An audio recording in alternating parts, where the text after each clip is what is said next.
আজকালকার সময়ে যে পরিমাণে ট্রেন্ডিংয়ে আছে হ্যান্ডমেড চুড়িগুলো, তাই দেরি না করে আমিও বানিয়ে ফেললাম। Hello everyone, this is me Sumaiya Kotha. Welcome to my another blog. আজকে আমি আপনাদের সাথে শেয়ার করব এই সুন্দর চুড়িটা আমি কিভাবে বানালাম। আমি মূলত এই চুড়িটা বানিয়েছি আমার বোনের জন্য। ও চেয়েছিল যাতে রানী গোলাপি কালার একটা চুড়ি আমি ওকে বানিয়ে দেই, সে কারণে মূলত রানী গোলাপি কালার চুড়ি বানানো। চুড়ি বানানোর জন্য যেগুলো ম্যাটেরিয়ালস লাগে, যেমন চুড়ির বেস, গ্লু, মিরর, তারপর কুন্দন, সব কিছুই কিন্তু আমি নিয়েছি নওগাঁ ক্রাফট কর্নার থেকে। আমি আপনাদের সুবিধার্থে পেজের নামটা মেনশন করে দিব। ফার্স্টে আমি চুড়ির বেসের সাইজ করে কাপড় কেটে নিয়েছিলাম। আমি এখানে কাপড় ইউজ করেছি একদম পিওর ভয়েল কাপড় সেটা। তারপরে আমি কাপড়টাকে দুপাশ থেকে ভাঁজ করে নিয়েছিলাম যাতে সুতা বের না হয়। তারপর আমি গ্লু দিয়ে চুড়ির ভেতরের দিকে কাপড়ের মাথাটা লাগিয়ে দিয়েছিলাম। এরপরে ভিডিওতে দেখানোর মতো করে পুরোটা চুড়ি আমি কাপড় এভাবে পেঁচিয়ে নিয়েছিলাম।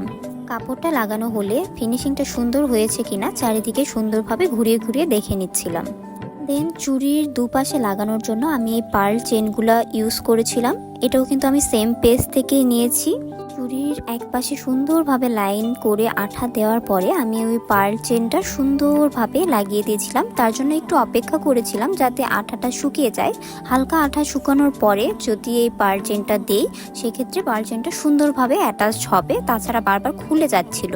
সেমভাবে চুড়ির দুই পাশেই পার্ল চেন লাগিয়ে নিয়েছিলাম। দেন আমি কুন্দনের কি ডিজাইন দিব সেটা ঠিক করলাম। দেন এইখানে আমি কুন্দন নিজের মতো করে লাগিয়ে দিয়েছিলাম। আমার এই চারকোনা কুন্দনটা খুবই ভালো লাগে, কারণ এটা অনেক বেশি গ্লেজি। চারকোনা কুন্দনের সাথে আমি রেখেছিলাম ছোট্ট রাউন্ড কুন্দনগুলো, আর যে রাউন্ড পাতার কুন্দনটা থাকে সেইটাও রেখেছিলাম। কুন্দন লাগানো শেষ করে আঠার টিউবের যে মুখটা থাকে ওইটা দিয়ে আমি আঠার যে হালকা হালকা তারের মতো দেখা যাচ্ছিল সেটা সরিয়ে নিচ্ছিলাম, কারণ এটা হাত দিয়ে হয় না। আসলে সব কাজই নিখুঁত হওয়া দরকার, তাই আমি এই সেম প্রসেসটা করে পুরো চুড়ির যে আঠা এরকম ছিল সবগুলো আমি উঠায় নিচ্ছিলাম। গ্লু এখানে আমি ইউজ করেছিলাম B7000 গ্লুটা। এটা যারা ইউজ করে তারা কম বেশি জানে যে এটা ইউজ করার পরে এরকম সুতার মতো বের হয়ে থাকে। And hair is the final look.